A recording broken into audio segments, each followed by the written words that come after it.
이 시간 하나님께 예배드리기 위해 이 자리에 모인 저희에게 하늘의 신령한 은혜와 복이 차고 넘치기를 소망합니다.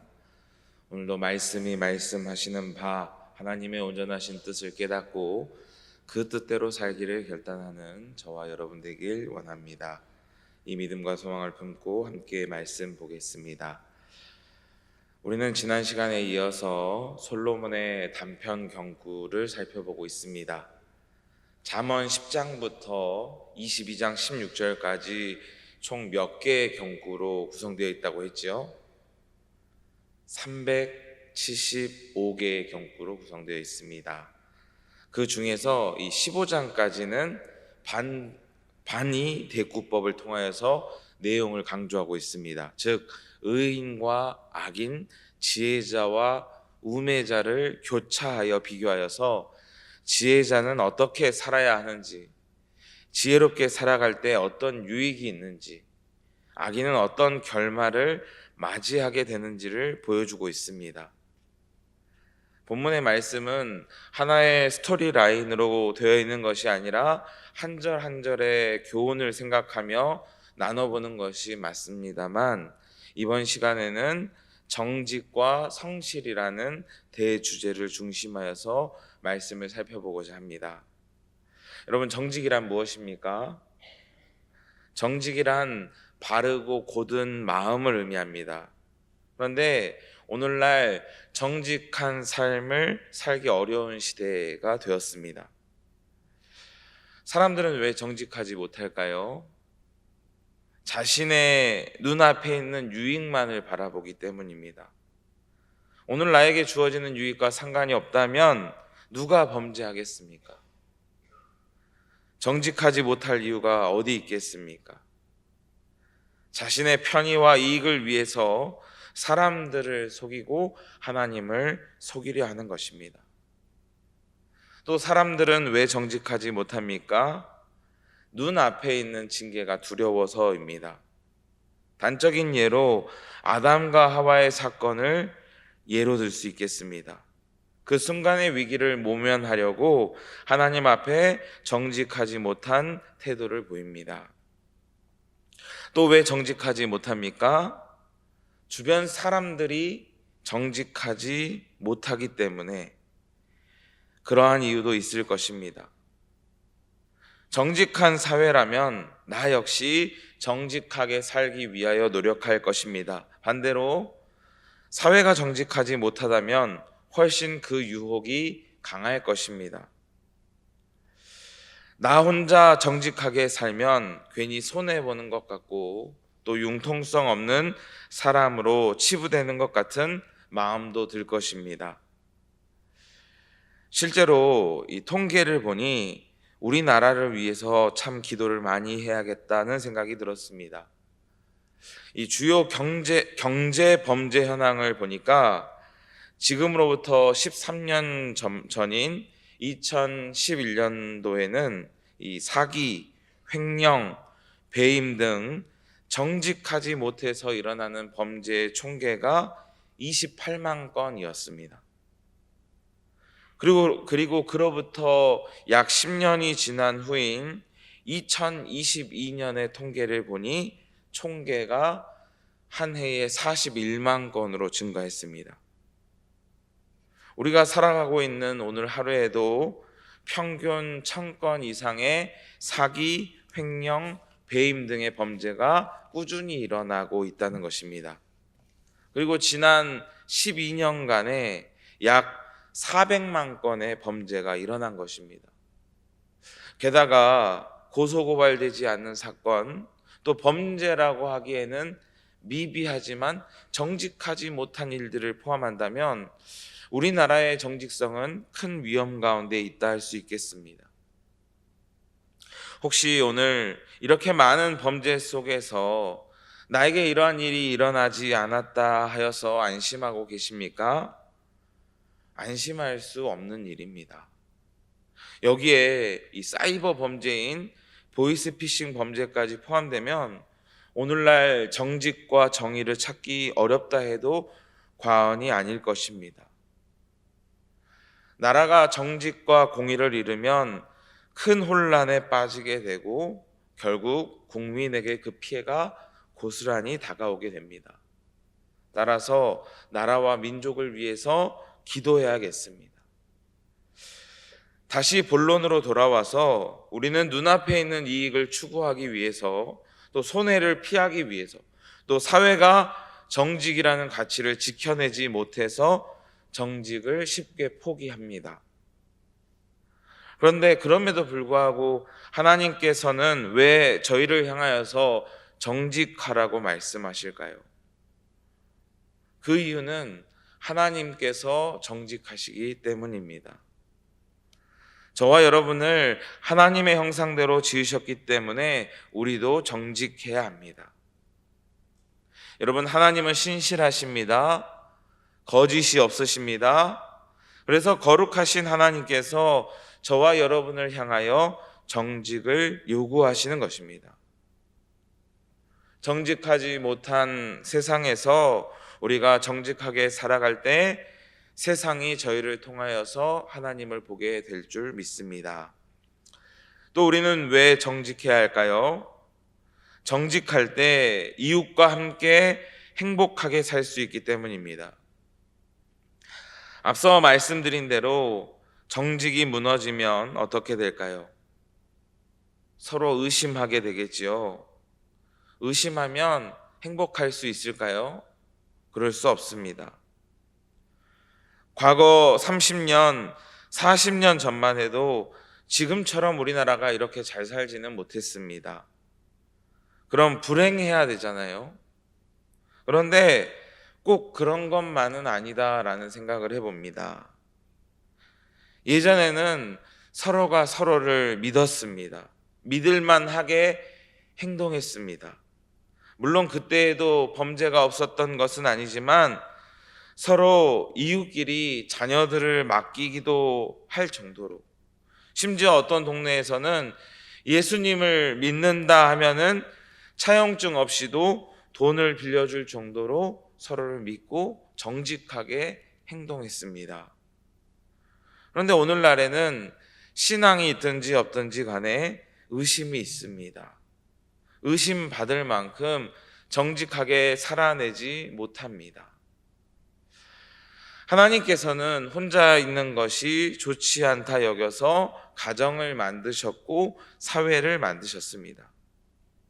우리는 하나님께서 만드신 이 세상을 정직이라는 하나님의 성품으로 지켜내야 할 줄 믿습니다.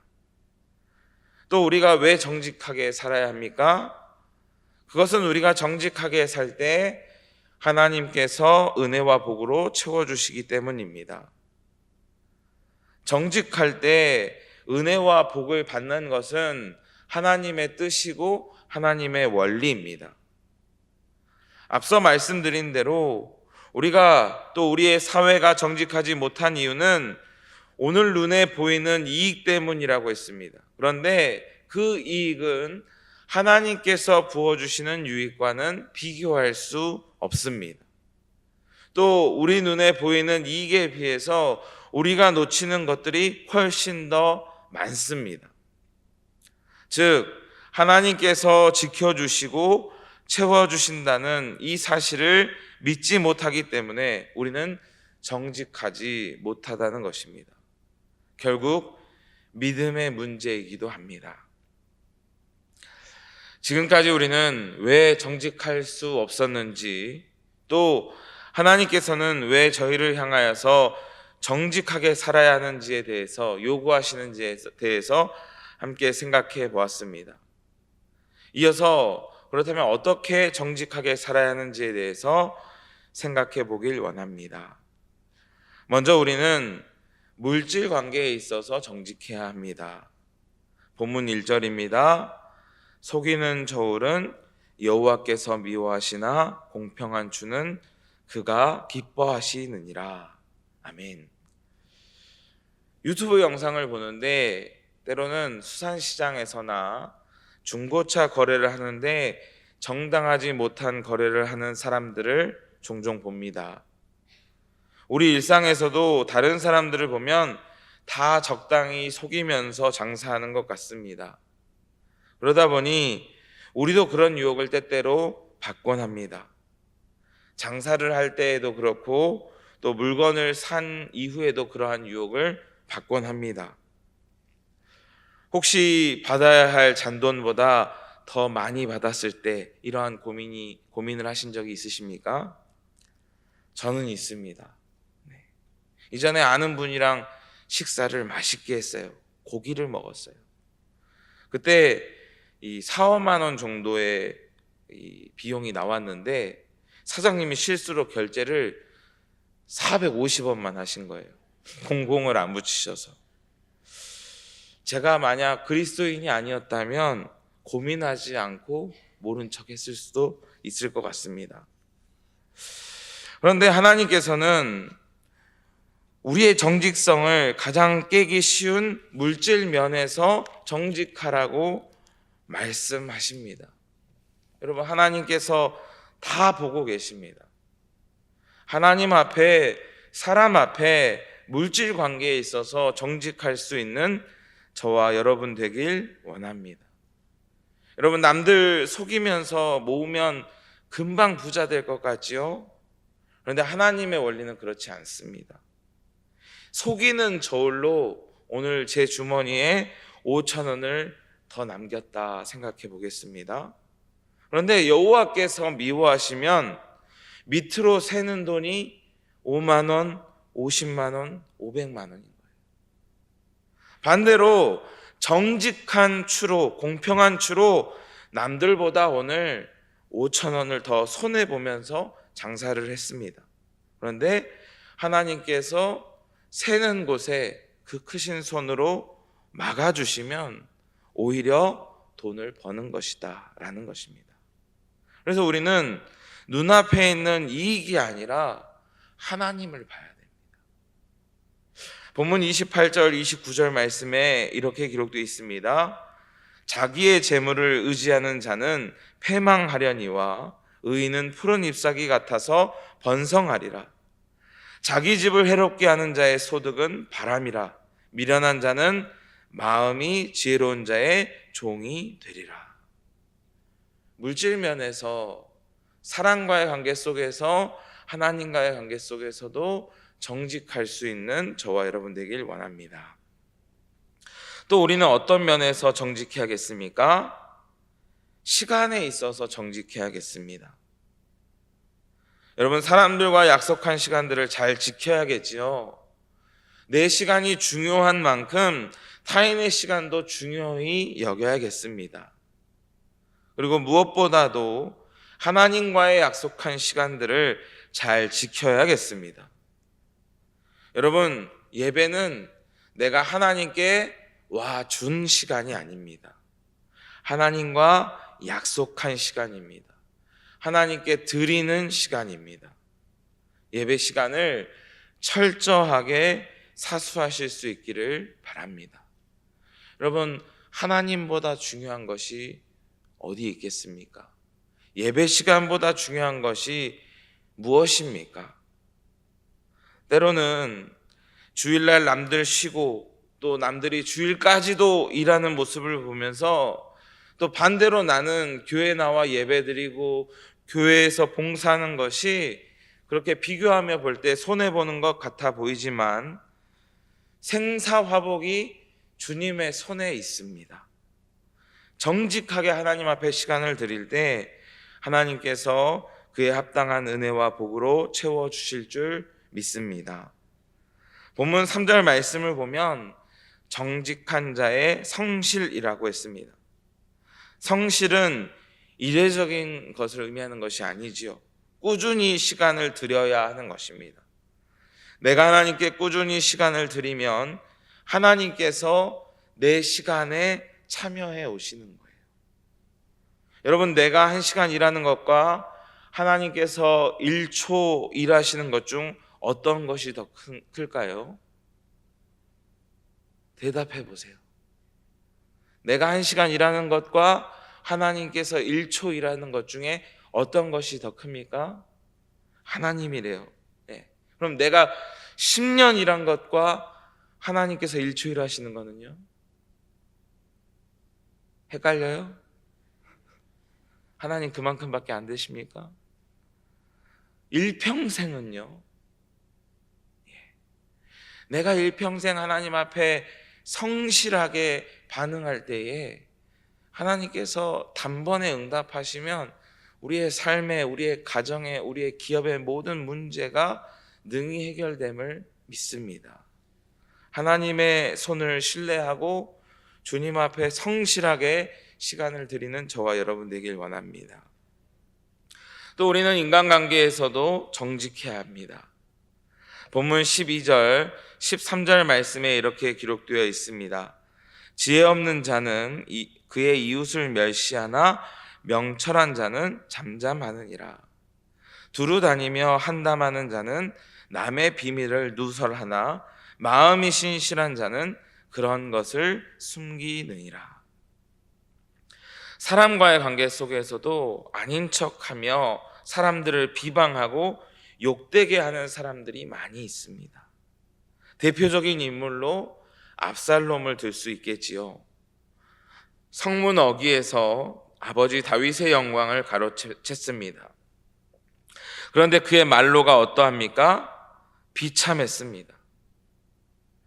여러분, 사람들 관계 속에서 우리의 입술을 잘 지켜내시기를 바랍니다. 네, 이 사람 저 사람에게 한담하고 속이고 그렇게 살아서는 안 되겠습니다. 오늘 압살롬을 기억하시기를 바랍니다. 때로는 이런저런 일들로 인하여서 오해도 쌓이겠지요.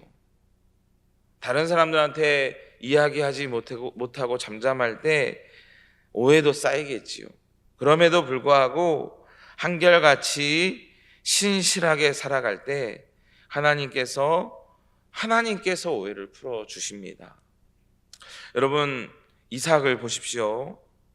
사람과의 관계 속에서 정직하게 행하니까 하나님께서 어떻게 하십니까? 그의 지경을 넓혀 주셨습니다. 그의 하나님이 되어 주셨습니다. 오늘 시간상 3가지의 내용만 정리해 봤습니다. 물질 관계에서 정직하시기 바랍니다. 시간 관계에서 정직하시기 바랍니다. 인간 관계에서 정직하시기 바랍니다. 또 오늘 본문의 말씀에는 그 외에도 정직할 때, 성실할 때 주어지는 유익과 또 그렇지 못했을 때 오는 불이익에 대해서 소개하고 있습니다. 또 여러 모양으로 어떻게 해야 되는지 지혜들이 담겨져 있는데 오늘 이 시간이 끝나고 꼭 11장 전체를 다시 한번 곱씹으면서 나는 하나님 앞에 정직하게 살았던가, 성실하게 살았던가 되돌아보고 또 결단할 수 있는 저와 여러분 되시기를 주님의 이름으로 간절히 소망합니다. 기도하겠습니다. 은혜로우신 주 여호와 하나님 아버지, 주님의 은혜와 사랑에 감사드립니다. 오늘도 저에게 생명과 사명 허락하여 주시고 하루를 깨워 주님 앞에 나와 말씀과 찬양과 기도로 시작하게 하심에 감사드립니다. 오늘 받은 말씀을 생각하며 우리의 지난 날을 되돌아봅니다. 하나님 앞에, 사람 앞에 정직하지 못하였음을 회개합니다. 물질 관계에 있어서, 시간 관계에 있어서, 인간 관계에 있어서 정직하지 못했음을 회개합니다. 하나님, 이후로는 정직한 모습으로 살아가기를 원하오니 저희 마음에 내주하여 주시고 저희가 나아갈 길들을 보여주시옵소서. 오늘 이 아침에 우리의 모든 안락함을 포기하고 주님 앞에 나와 기도하는 주님의 백성들의 기도를 외면하지 마시고 응답하여 주셔서 하나님의 하나님 되심을, 저희가 하나님의 자녀됨을 경험하고 고백하는 이 아침과 오늘의 하루가 될 수 있도록 주님 인도하여 주시옵소서. 저희의 모든 기도와 간구에 응답하여 주실 것을 믿고 의지하며 우리를 죄에서 구원하신 우리 구주 예수 그리스도의 이름으로 간절히 기도드리옵나이다. 아멘.